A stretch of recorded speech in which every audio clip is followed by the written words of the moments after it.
Imagine a mighty empire, confident in its power, convinced that its army is invincible, marching boldly into a conflict with all the assurance of supremacy.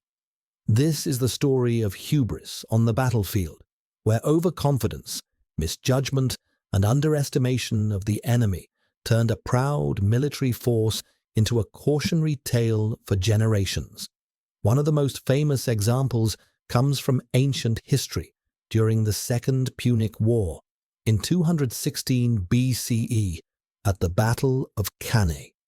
The Roman Republic, swelling with confidence in its numerical superiority, fielded an army of over 80,000 men, certain that it could crush the smaller, yet tactically superior Carthaginian force under Hannibal. Rome, used to decisive victories over less skilled foes, underestimated Hannibal's ingenuity. Hannibal, with fewer than 50,000 men, many of them mercenaries from across North Africa and Spain, executed a masterstroke of tactical brilliance. He arranged his troops in a crescent formation, deliberately weakening the center while strengthening the flanks.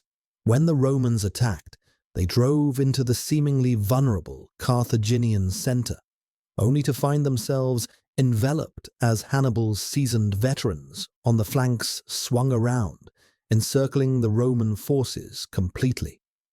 The result was catastrophic. Tens of thousands of Roman soldiers perished in one of history's most devastating defeats. Every legion trapped, every attempt at retreat blocked by disciplined Carthaginian cavalry, illustrated that sheer numbers alone are no match for strategy, innovation, and understanding of terrain. The lesson was clear. Overconfidence in numbers without strategic consideration can annihilate even the mightiest armies. Fast forward nearly 2 millennia to the winter of 1941 on the Eastern Front of World War II, where a similar story unfolded, albeit on a much larger scale. Adolf Hitler, convinced in the invincibility of his mechanized forces after years of rapid victories in Western Europe, ordered Operation Barbarossa, the invasion of the Soviet Union, without fully appreciating the challenges posed by distance, climate, and the resilience of the Red Army. German forces advanced rapidly during the summer, capturing territory, encircling Soviet units, and initially routing Red Army formations with staggering efficiency. Yet the very success of this blitzkrieg advance planted the seeds of disaster. Overconfidence led to stretched supply lines, exhausted troops, and a gross underestimation of the brutal Russian winter.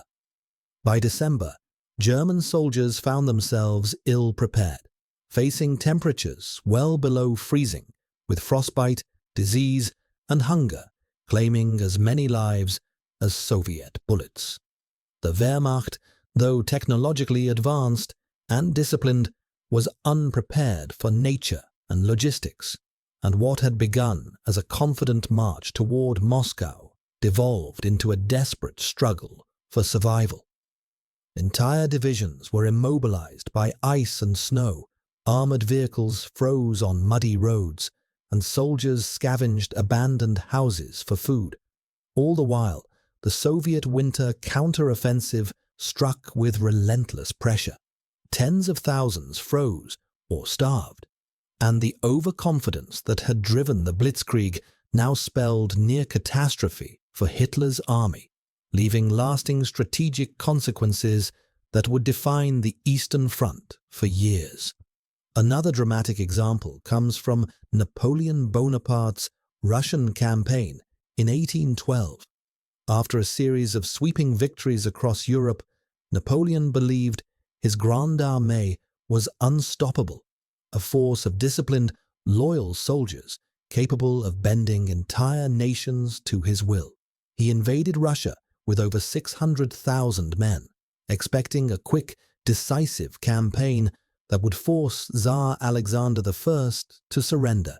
Yet the Russians, employing scorched earth tactics, retreated deeper into their own territory, leaving little for the French to forage and drawing them further into the vast, hostile landscape.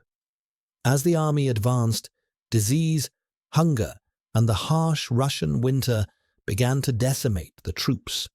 By the time they reached Moscow, the city had been abandoned and set ablaze, denying Napoleon both victory and shelter. The retreat back to France became one of the most infamous disasters in military history, with only a fraction of the original force surviving the frozen steppes, relentless Cossack attacks, and starvation. Once again, hubris blinded the commander to the limits of his power, demonstrating that arrogance, logistical misjudgment, and failure to anticipate environmental challenges can destroy even the greatest army ever assembled. From Cannae to Moscow, the theme is painfully clear. Confidence, when detached from careful strategy and situational awareness, can become a weapon against those who wield it. The consequences of overconfidence are not limited to ancient or Napoleonic wars. Even modern conflicts have shown similar patterns. During the Falklands War in 1982, Argentine forces, believing the British would not or could not respond effectively to the invasion of the islands, underestimated the logistical and operational capabilities of the Royal Navy. Initial successes were followed by strategic miscalculations, and despite early confidence, Argentina ultimately lost the conflict. Overconfidence in leadership, assumptions about enemy behavior, and failure to anticipate logistical realities repeatedly prove fatal across eras and continents. Returning to the ancient world, history records other cases of empires undone by their own certainty. The Battle of Carrhae in 53 BCE saw Roman general Crassus, wealthy and politically ambitious but inexperienced in Eastern warfare, confront the Parthian Empire. Confident in the discipline of his legions, Crassus ignored the mobility, archery skills, and hit-and-run tactics of Parthian horsemen. The Romans were routed, Crassus killed, and the defeat had lasting political ramifications for Rome, demonstrating once again that arrogance and misjudgment can topple even great powers. Similar patterns emerge throughout history, from Alexander the Great's near-fatal overextension in India to British campaigns in Afghanistan, where local resistance and unfamiliar terrain humbled even professional armies. What binds all these events together is the same human tendency, the belief that past success guarantees future victory. Empires, commanders, and armies have often fallen into this trap, overestimating their strength while underestimating opponents, terrain, or conditions. Every soldier lost, every shattered army, is a reminder that arrogance can be as lethal as the sharpest sword or the most devastating artillery. In studying these events, from Hannibal's genius at Cannae to Napoleon's frozen Grande Armée to Hitler's miscalculations on the Eastern Front, we gain insight into the timeless interplay between human ambition and the harsh realities of warfare. History teaches that victories are never guaranteed, that confidence must be tempered by strategy, preparation, and humility, and that empires rise and fall not only by the skill of their enemies, but by the errors born of their own hubris. Even a single decision, made with overconfidence, can determine the fate of tens of thousands, shaping the course of nations for decades or centuries to come.